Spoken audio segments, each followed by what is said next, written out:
All right, we are on. So thank you all for joining us for this edition of Thought and Action. We're very pleased to have Mary Jo Romeo. She is an executive coach with MJR Coaching and Consulting joining us. We're going to be talking about wellness. I think is a topic, especially in 2020, super pertinent. She's got some great insight. She's got 20 years of experience leading teams as an executive. She also is a business owner and entrepreneur. And she's a very good consultant from the standpoint of she's very outcome based. So this isn't, let's have long engagements and see how long we can make this last. She's all about getting to the point. And as a New Yorker, the other fellow New Yorkers will know exactly what I'm talking about. But it's great. It's a great attribute for what she's doing. So I want to just, as she's probably seen with her clients this year, really wellness has had it's been a string that's probably gone through, regardless of whether it's a career transition or just how do I navigate this where I'm currently at. Like it's in every single question, I'm sure every single, engagement that you have. So just real broadly to start as an executive coach, take me through what the role that wellness has played when you're talking to your clients, in 2020. Well, people come to us. First of all, thanks for having me, Eric. I'm really happy Absolutely. to be here, and I Yeah, just love chatting with you. So we're going to have a good time today. Yeah. The clients come to me for two reasons. Either they want to get better, they want to be a better leader, they want to get promoted, something like that, or they're in pain. Right. And they're in pain because they work in a toxic environment and they don't know whether they're going to stay or they're going to leave.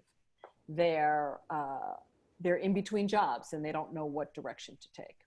There's a zillion reasons to go to a coach. Everything in life literally goes back to who we are and how we feel about ourselves. And I like to think about wellness as your head impacts your body and your body impacts your head. Mm-hmm.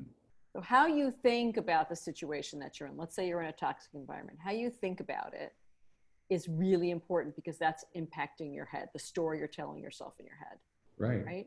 A toxic environment could also impact your body.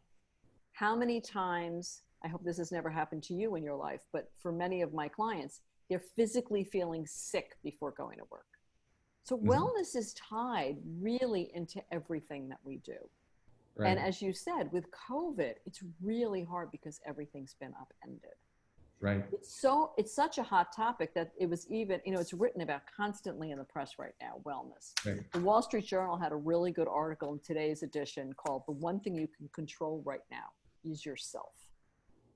Right. Which is a great point because you can't control COVID. You can't control whether you're going to even get COVID or your loved ones are going to get COVID. So there's things that you can't control, but you can control your wellness. And what does wellness mean?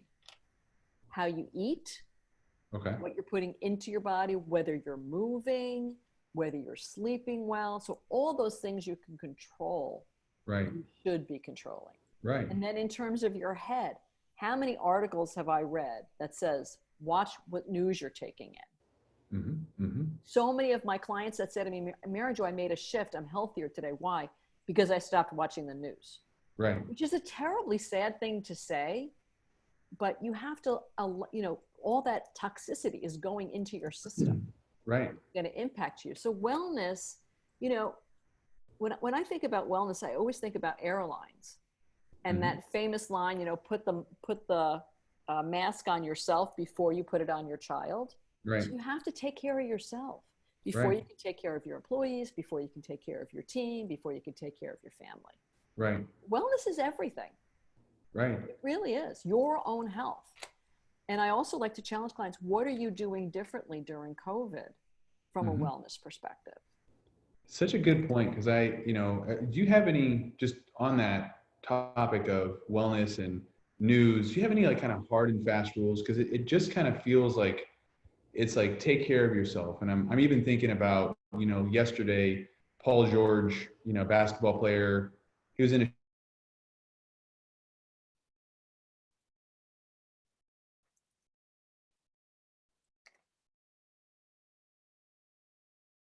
I'm doing better. And thanks to everybody for helping me out. And I was just thinking, okay, well, are there any kind of specific things that look, we can do, if people do this, it just tends, like news is a great example, eating better, maybe like a top five, like people don't tend to do these things. Let me just rattle off five things that can really help just to clear the air.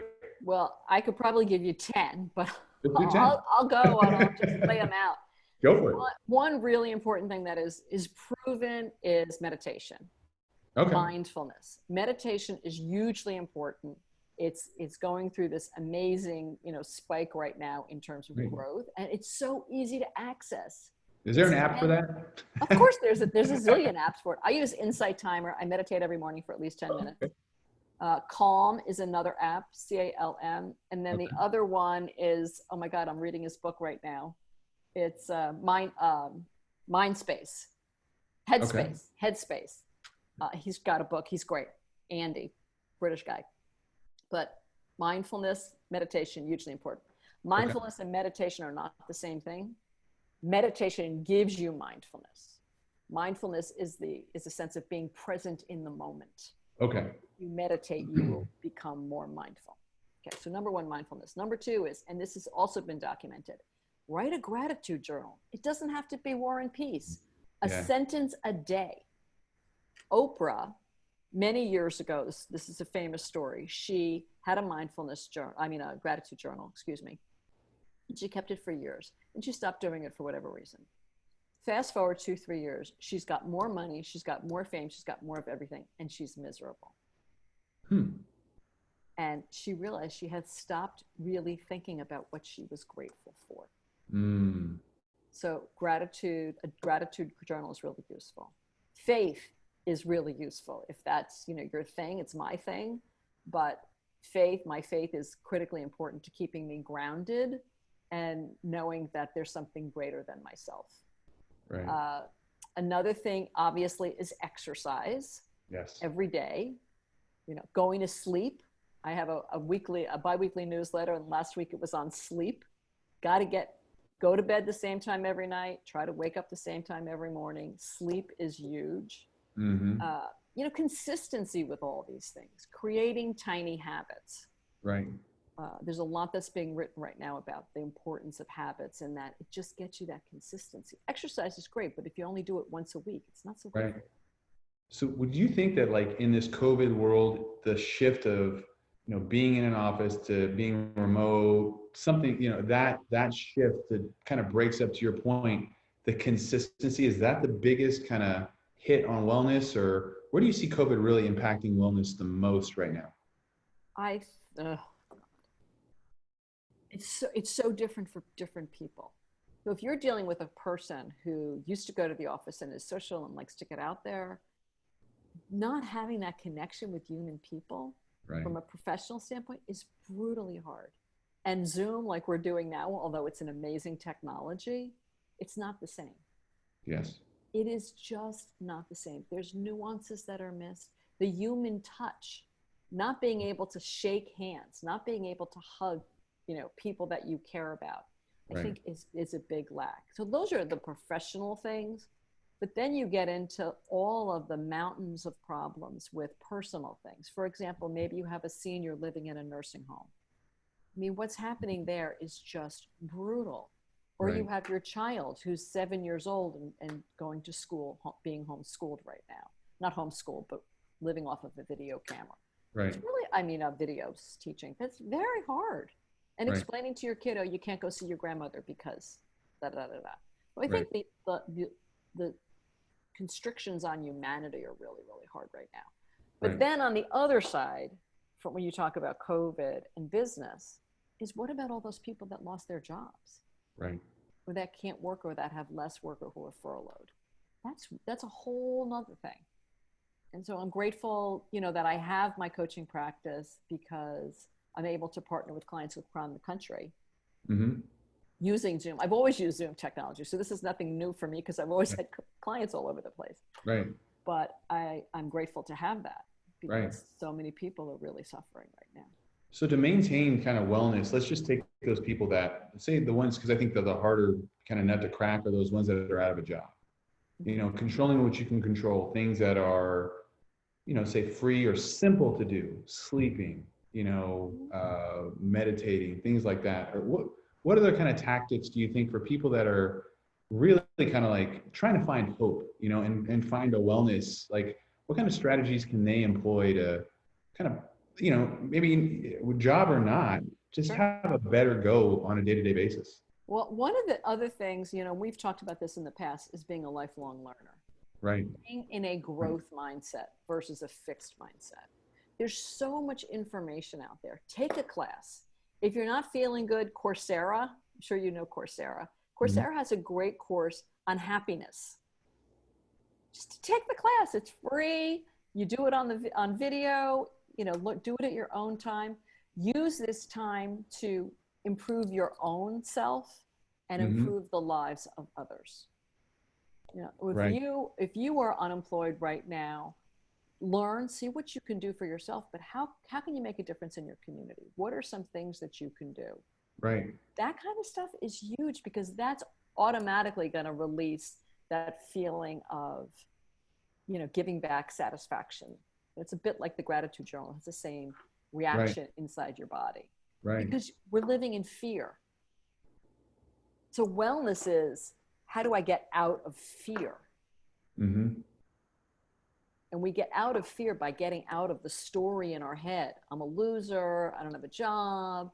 COVID's, you know, rampant. I can't go out. Right. You know, all that negativity is really dangerous, really Right. bad for you.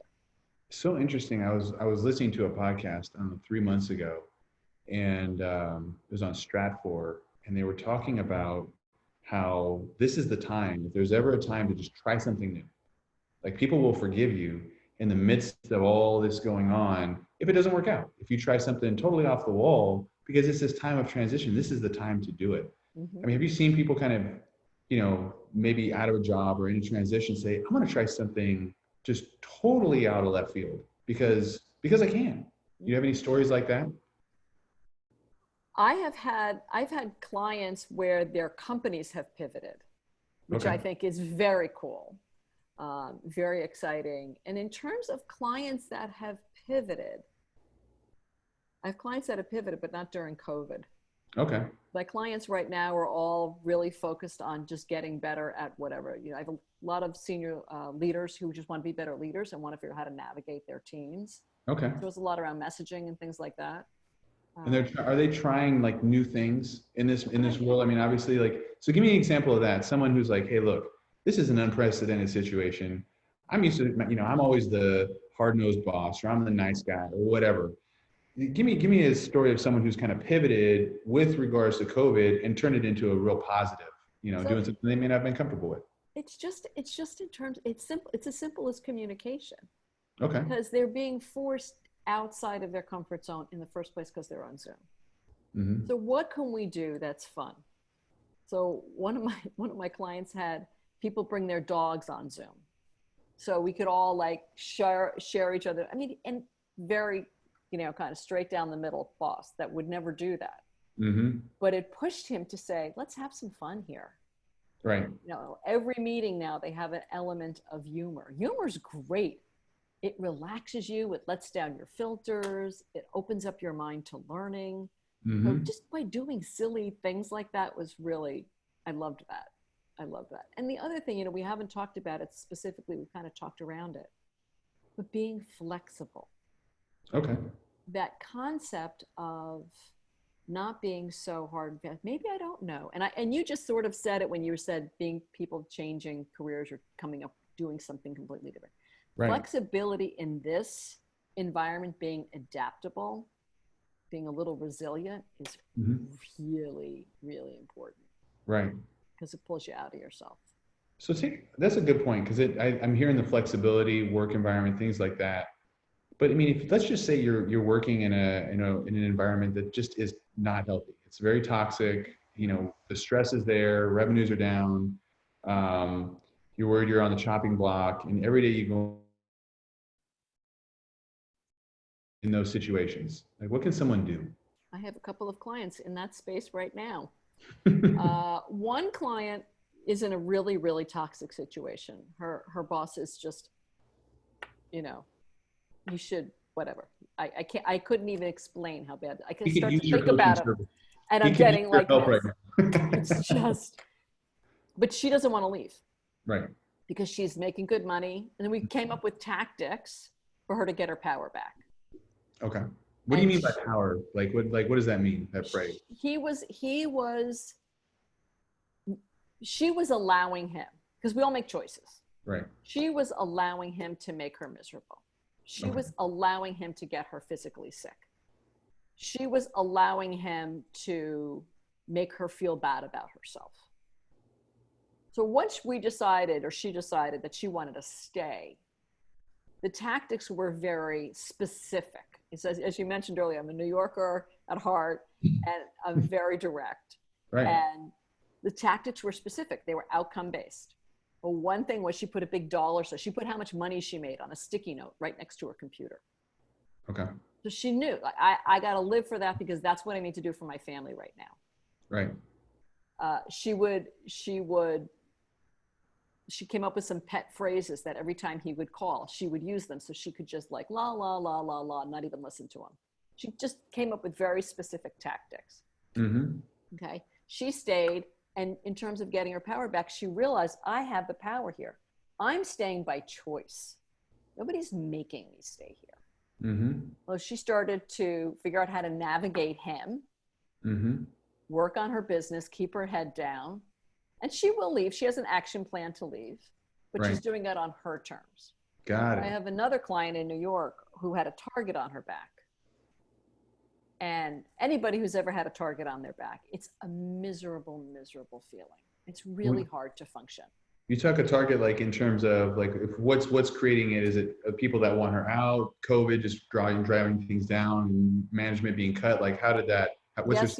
In that particular situation, it was yes, and yes. Okay. Due to COVID, business was down. They wanted to, do a haircut on the staff. She was pretty senior.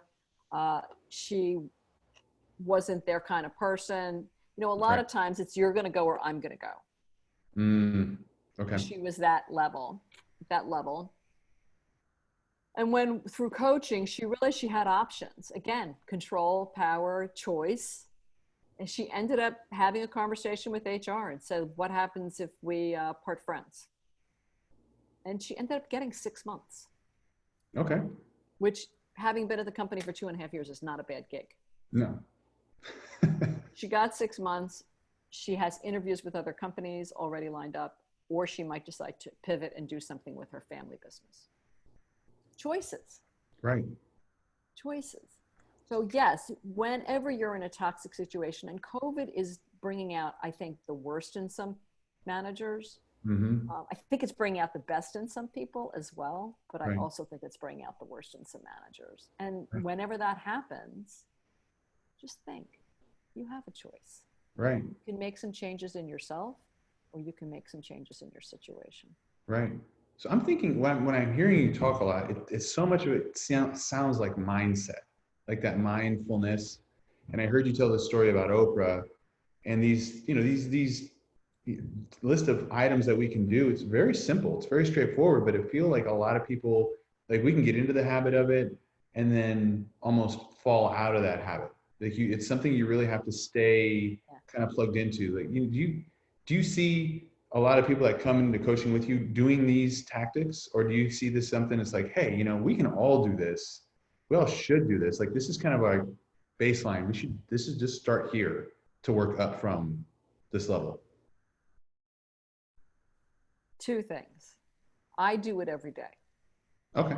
And I will tell you, I yoga for 30 minutes, gratitude journal, pray, and meditate every day. Okay. It takes me an hour and a half. It's my time.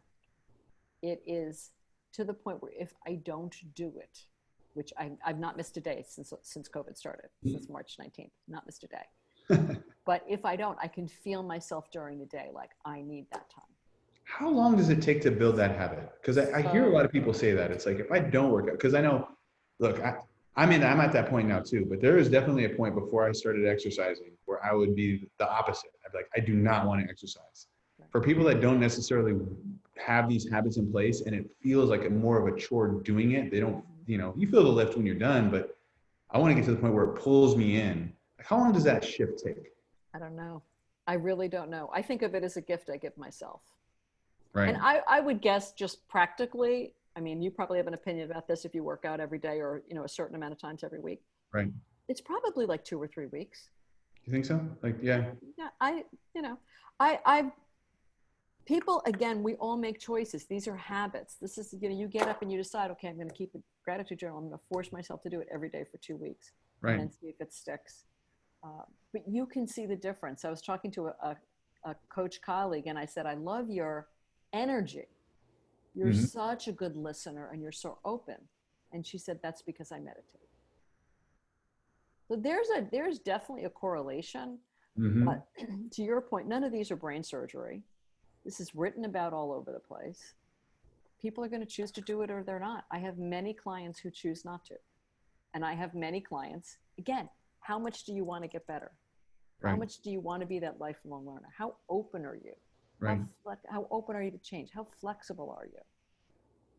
You know, we make choices. There are a lot of people, Eric, Mm-hmm. who are quite happy in their own stuff, It's true. being miserable. Yeah. You know, they're not ideal clients for me. Again, I'm outcome based. You are miserable and you want to stop being miserable? Great, let's work together. And miserable is not really a good example. I'm much more business focused. I'm not a Okay. life coach. I know what you mean though. There definitely have that, you have that kind of people are happy that way. And I think when you talk about that lifelong learning, because I was thinking more, that's a great, these, you know, meditating, sleep, faith, exercise, gratitude journal. Like it's just like some of those I do, some of those I don't do. Mm-hmm. And the idea of like plugging a couple things in and just creating a baseline, you'd still need help. Like, you know, if I was still kind of like, I got, you know, a career transition here that I got to do and I can't figure it out.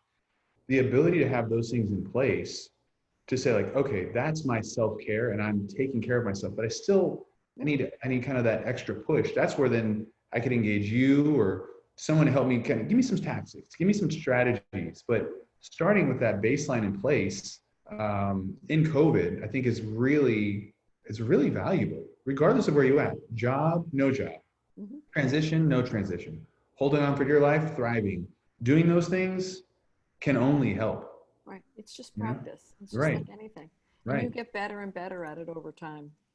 You know, I have a few clients that I worked with and they talk like I want to get better and then they stop working with me because they Right. really don't want to change jobs. Right. They'll complain about their job, but they really don't want to do the work. Right. And, you know, being a lifelong learner requires energy. Right. Developing healthy wellness habits Mm-hmm. requires energy. Right. It requires commitment. Right. You So know, none take of me this through stuff like, is easy. what if as a, because I know a lot of what we've been talking about too is focused on individuals, but what about as like a company leader? If someone's an executive and they're like, look, you know, I get this, I've been working with you, I do these things, but I really want to influence my employees who I can see are stressed to do some of these things to just, Yeah. you know, kind of steer the culture boat away from the negativity and more towards positive. Sure. Like what kind of tactics can they use to get people on board to do this, you know, Well, kind of engage? yeah, of course. I'm a big believer of assessments. Okay. So the first thing I would do is do a team assessment and get a sense of where they are on the team, where the Mm-hmm. team is together. One of the assessments I like is a whole brain assessment. And some people fall in one bucket and other people fall in another. And you want a team that's a whole brain. Right. So you find out if there was this very interesting research done where the CEO was hiring people just like himself or herself. Mm-hmm. And there's no diversity on the team. That's not a whole brain. That's a gap. Right. Right. Or the other, that's the MBI. Another assessment I like to do with groups is Strengths Finder or Clifton Strengths. Right. Because you appreciate what my strengths are, what your strengths are. And we learn the language. We understand each other a little bit better. You see Right. what our themes are. So there's ways that you can do that. I'm doing a lot of it, you know, I do a lot of work in communication. Mm-hmm. And a lot of it is around communication. People having that inability to communicate. And Right. this Zoom, although it's fabulous, is an inhibitor to communication. Right. It's an inhibitor to communication. I read this thing yesterday about if you want to have a emotional, real, heartfelt conversation, go on Zoom. But if you Mhm. want to talk to somebody and they're having, and you don't really feel authentic about it, use the phone, which I Mm. think is interesting. So if, let's say, and the example they gave in the article, I can't remember where I read it, but the example that they gave was, if, let's say, your colleague gets promoted and you don't really feel great about it, but you want to be polite and appropriate, call them up on the phone. And that the lowest level of communication is email. Right. Oh, absolutely. So this, what we're doing now, the sight, sound, and motion of Zoom or any video conferencing Right. technology is great. It's a great way to communication, but it doesn't beat out human Right. one-on-one. Yeah. I mean, I'm struggling with it myself because everything I used to do was lunches and events and, seeing people face to face. And I can't take someone from one side of the room and introduce them to someone on the other side of the room, and really kind of, and people aren't excited to jump on a Zoom call to meet people because it just doesn't have that same authentic bend to it. So, Sure. we're relegated to this for now. But it's still better, like you said, than a phone call. And we can do things like this and memorialize our thoughts and, have it look like a dialogue, which is fun. But still, I can't wait to have lunch, with you and, three other people again and introduce and kind of get back to kind of pre-COVID norms. I hear you. It was super I, fun. I hear you. So give me some just last thoughts as we wrap up. I got just a couple minutes. Um, just things to consider talking about wellness at work. Anything we haven't touched on that you think, what, people really need to know this, or have we kind of covered what you think is most important? Yeah, what sticks out to me is this concept of choice. Okay. Wellness is a choice. Yes. Your physical and mental health is a choice. And if you're in a tough situation, work with somebody. If you're in a real mental health issue, work with a therapist, work with a psychologist, get the help you need, work with a doctor. If you are struggling with a toxic environment or things like that, and a coach will work with you, great. But take care of yourself physically and mentally. Right. It's your decision. It's your decision. Right. So, Do you think most people don't because they've just never experienced it? And I just don't know how it's going to turn out, so I don't? Or what do you think the main resistance points to? Because I think that's actually a really good point. A lot of times, with the clients I work with, it can be something as simple as refinancing your house. You just don't know that you could refinance for less. And so you start thinking of like, there's a solution to almost every problem, mm-hmm. and these are adult problems. Like my 10-year-old son has no idea when it comes to like refinancing the house that we even we didn't even know what a mortgage is, right? So there's like, that's a kid problem. But as an adult, we do have these problems where like we have a job because we're adults, we've climbed the corporate ladder, we've done well, and now we're in this role where I might be a little out of my league, or this shift has come and I don't really know how to deal with it. Why do you think we wouldn't say, I need to have an adult problem, I want to deal with it in an adult way, and I need help? Like, why do people resist it? I have no idea. But I think that there are some people that are very comfortable in their zone. Mm-hmm. And that's the story. What I love about coaching is it's outcome based. And for me, it's outcome based. And it's working with people who are here and want to go here. Right. They want to get hired. They want to improve, whether it is their leadership style or their communication style or their career, or they want to get into a better place from a career transition standpoint. Whatever it is, they want to improve their business growth, whatever it is. They want to go from here to here. Right. They're driven to do that. Mm-hmm. And they're willing to invest in themselves. They're giving themselves the gift of a coaching partner, a coaching relationship to get better. Right. There are resources out there for anything. Google can tell you anything you want to know, but it's acting on it. It's doing the work that makes the difference. And coaching is great because you end up with this accountability partner, whether you want it or not. Right. Right. And I love that choice, the fact that it is a choice, and you're going to be there and you're kind of like, I'm going to help you make the right choice and kind of push you in that direction. mm-hmm. Kind of course correct you a little bit because, these are your movers and we're just going to kind of make sure you're moving in that right direction. That's I good. give my clients homework after every session. Nothing like giving a 40-year-old guy homework. He's like, what? It's great. Yeah, But that's awesome. that's how you get better, by doing the work. Right. It's about doing the work. Lifelong learners and choice. I love it.